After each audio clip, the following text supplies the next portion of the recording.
مفتی طارق مسعود کے بیانات کے لیے مفتی صاحب کے آفیشیل چینل مفتی طارق مسعود سپیچز کو سبسکرائب کریں۔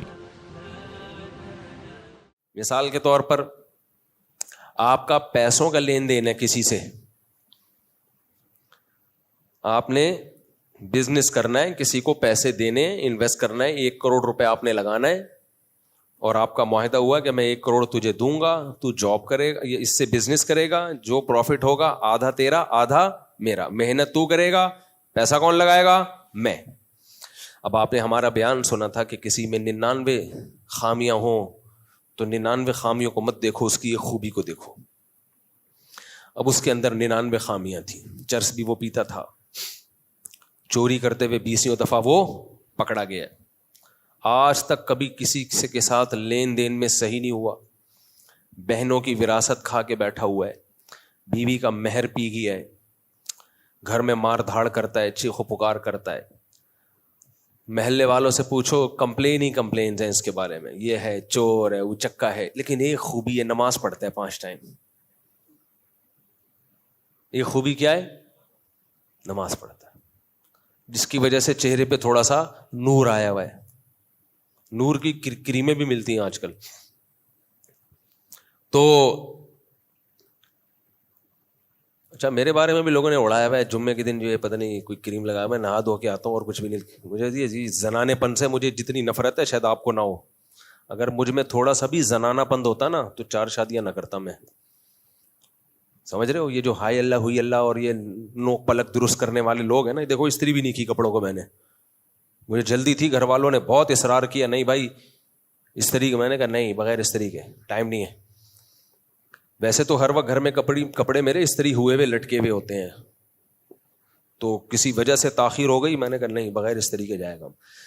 تو ویسے استری کر کے ہی پہننے چاہیے، تمیز کا آدمی استری والا ہی لگتا ہے۔ ہمارے حضرت بغیر استری والے کو امام نہیں بننے دیتے تھے، بغیر استری کے امام صاحب کھڑے ہو جاتے نا، حضرت ہٹاتے، بھائی حضرت کے مزاج میں بہت زیادہ نفاست تھی۔ لیکن یہ جو نوک پلک درست کرنا، مردوں کے لیے ہر وقت سامنے کھڑے رہنا اور میک اپ پاؤڈر، اور یہ اللہ بچائے اس عذاب سے، یہ ہی پناہ نہیں ہے، یہ کیا ہے؟ یہ وہ ہی ہے جس میں شی کی آمیزش ہے۔ ہم کہتے ہیں اللہ نے جب ہی بنایا تو پورا ہی بنو، وہ میرا بیان کلپ دوبارہ سن لیے گا ہی والا۔ خیر، تو وہ جو ہے اب کیا اس میں کہ آپ کا معاملات کرنے ہیں کسی کے ساتھ، 99% آپ نے دیکھا اس میں خامیاں ہیں، ایک اچھائی تھی، نمازی تھا، آپ نے 1 کروڑ روپے اس کو پکڑا دیا۔ بھائی آپ پرلے درجے کے بے وقوف ہو۔ جب معاملات کیے جاتے ہیں تو پھر اس کی اس خامی کو فوکس کیا جاتا ہے، دائیں بائیں نہیں، اس خامی کو فوکس کیا جاتا ہے جس کا معاملات سے تعلق ہے۔ کاروبار بے نمازی کے ساتھ ہو جائے گا، اب اس میں خامی تھی، بے نمازی تھا، وہ مارتا دھاڑتا ہے، چیختا چلاتا ہے، بہت کچھ ہے، لیکن پیسوں میں کیا ہے؟ 1 نمبر، اس کا ریکارڈ ہے، آج تک کسی کا 1 روپیہ نہیں کھایا۔ تو پھر اس کی ایک خوبی کو فوکس کیا جائے گا، اور 99 برائیوں کو، آپ کا ان برائیوں سے کوئی لینا دینا نہیں ہے۔ ابھی لوگ مجھ سے پوچھ رہے ہوتے ہیں ہندو کے ساتھ کاروبار کرنا کیسا ہے، کہتے ہیں میرا سیٹ شراب پیتا ہے، اس کی کمپنی میں جاب کرنا کیسا ہے، لوگ صبح شام پوچھ رہے ہوتے ہیں۔ میں کہتا ہے بھائی تو اپنی جاب سے تو نہیں شراب کی بوتل لا کے دیتا نا اس کو، بے روزگاری کا دور ہے، تجھے کیا تہجد گزار باس کہاں سے ملے گا؟ ایسی کمپنی چاہیے جو سارے ریونٹ سے فارغ ہوں، کہاں ملے گی بھائی تجھے؟ اپنے کام کو فوکس کر تو۔ پھر مجھے کہتے ہیں تقوی کا تقاضا کیا ہے؟ تقوی کا، میں کہتا ہوں اس زمانے میں فتوے کے تقاضے پہ چل لے، تقوی کے تقاضوں کو چھوڑ دے، اتنا تقوی تو افورڈ نہیں کر پائے گا۔ بعض دفعہ تقوی کے چکر میں نا فتوے سے بھی جاتا ہے۔ اب یوٹیوب کی ارننگ میں بھی لوگ کہتے ہیں نا تقوی کا تقاضا کیا ہے، فتویٰ تو یہی ہے کہ جائز ہے، تقوی کیا ہے؟ تو میں لوگوں سے کہتا ہوں تم فتوے پر عمل کر لو، اس زمانے میں تقوی پہ گئے نا تو جب غربت آئے گی تو جو فرائض واجبات ہیں نا فتوے، وہ ان سے بھی جاؤ گے، ان سے بھی جاؤ گے، بیڑا ہی غرق ہو جائے گا۔ ہم نے دیکھا ہے، خالی ہوائی باتیں نہیں کر رہے، بڑے بڑے لوگوں کو ہم نے دیکھا تقوی کے تقاضوں پہ چلنا شروع کیا تو تقاضا ہی بند ہو گیا، قبض یعنی قبض ہو گیا ان کو, تقاضا ہی نہیں آ رہا. کہہ رہے مجھے آ کے کہتے ہیں بہت دن سے مفتی صاحب تقاضا نہیں ہوا. سمجھ رہے کیوں بھائی؟ ڈپریشن ہے, ٹینشن ہے. کس بات کی ٹینشن ہے؟ بے روزگاری ہے.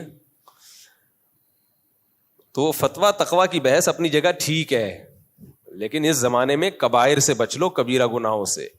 قرآن کیا کہتا ہے؟ ان تجتنبوا کبائر ما تنہون عنہ نکفر عنکم سیئاتکم. اگر تم کبیرہ گناہوں سے بچو گے اللہ چھوٹی موٹی خطاؤں کو معاف کرے گا.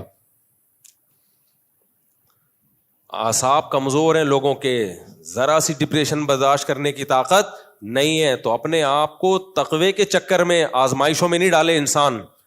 یہ بہت حوصلے والے لوگوں کا کام ہے. آج کل آزمائشیں ہیں, پھر خود برداشت کر لو گے, بیوی بچے کیسے برداشت کریں گے؟ یا تو وہ سارے تقوی والے ہو نا.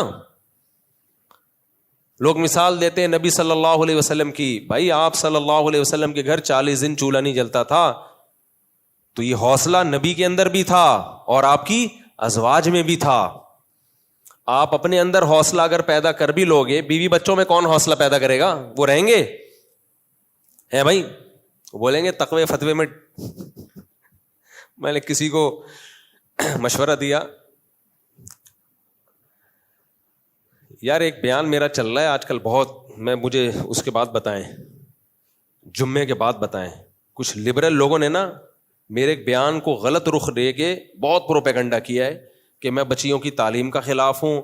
میں کہتا ہوں بچیوں کو پڑھانا سسرال کے ذمے ہے, ماں باپ کے ذمے گویا کہ نہیں ہے. گویا بچیاں بوجھ ہیں, بس سسرال کو پہناؤ اور خود پڑھاؤ بھی نہیں ان کو. بڑے بے شرم ہیں یہ لوگ. تو ان کو موقع ملا, حالانکہ وہ بیان سیاق و سباق سے ہٹ کے چلایا گیا ہے, تو مجھے جمعے کی نماز کے بعد یاد دلانا, اس کو میں بتاؤں گا کہ کس طرح میرے بیان کو غلط رخ دیا گیا ہے. خیر, تو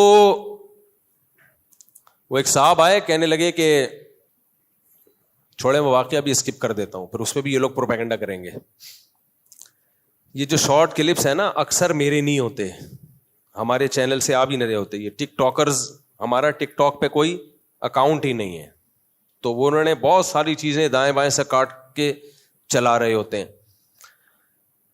اور ٹک ٹاک ہمیشہ فضول باتوں سے زیادہ چلتا ہے, کام کی باتوں پہ ویورز نہیں آتے. ہماری قوم یہ کہتی ہے جو چٹکلے ہیں وہ ہم سنیں گے, جو کام کی باتیں وہ نہیں سنیں گے. اس لیے میرے بیان پورے جو گھنٹے 1.5 گھنٹے کے ہوتے ہیں نا وہ سنا کریں بیٹھ کے, اس سے فائدہ ہوگا انشاءاللہ. خیر, تو اب لوگ مجھ سے پوچھ رہے ہوتے ہیں ہمارا باس یہ کرتا ہے, فلانا یہ کرتا ہے, رشوت لیتا ہے. تو میں جواب میں یہ کہتا ہوں بھائی وہ جو کرتا ہے وہ اس کا ہیڈ ایک ہے, تم اپنے کام کو فوکس کرو, تمہارے ذمہ کوئی ناجائز کام نہیں لگایا. تو اب اس میں جتنی بھی خامیاں ہیں آپ کا ان خامیوں سے کوئی لینا دینا نہیں ہے, آپ اپنے کام کو فوکس کرو. میں جب امریکہ میں تھا, لاس اینجلس اور سین فرانسسکو, آپ کو پتا یہ 2 بہت ہی ترقی یافتہ شہر ہیں امریکہ کے. کچھ لوگوں نے ہمیں بتایا, مسلمان تھے وہ, آئی ٹی سے ان کا تعلق تھا, گوگل میں یوٹیوب میں بہت اچھی اچھی پوسٹوں پر تھے, بڑی بڑی داڑیاں ان کی ماشاءاللہ, نمازی پرہیزگار. تو بتاتے تھے بھائی یہاں کا ماحول ایسا ہے, یہاں کچھ غیر شرعی کام ہو رہے ہیں, یا یوں ہو رہا ہے یا یوں ہو رہا ہے وغیرہ وغیرہ. تو میں ان سے کہتا تھا یار آپ کو نماز سے روکتے ہیں وہ؟ نہیں روکتے. آپ کو داڑھی کاٹنے کا کہا؟ نہیں کہا. آپ اپنے کام کو فوکس کرو, کیونکہ اگر مسلمان اسٹرائک کر کے بیٹھ جائیں گے کہ یہاں یہ ہو رہا ہے یہاں یہ ہو رہا ہے, تو اس سے ان کا نقصان نہیں ہے, نقصان کس کا ہے؟ مسلمان کا, اسلام کا. ٹیکنالوجی میں مسلمانوں کو غیر مسلموں سے آگے بڑھنا چاہیے. آپ اگر یہ ماحول ایسا ہے تو میں کیوں ان کا سپورٹر بنوں اور میں کیوں, تو اس سے ان کا تھوڑی کوئی نقصان ہوگا بھائی. نقصان کس کو ہوگا؟ مسلمانوں کو ہوگا. پیچھے رہ جاؤ گے آپ, برباد ہو جاؤ گے آپ. میں نے کہا یہ تو آپ چلتے پھرتے اسلام کی تبلیغ ہو, اتنے بڑے بڑے اداروں میں اتنی اونچی اونچی پوسٹوں کے ساتھ جب آپ نماز پڑھتے ہو, داڑھی کو آپ تعارف کروا رہے ہو اور نماز پڑھتے ہو, یہ اس سے بڑی اسلام کی کوئی تبلیغ ہو نہیں سکتی.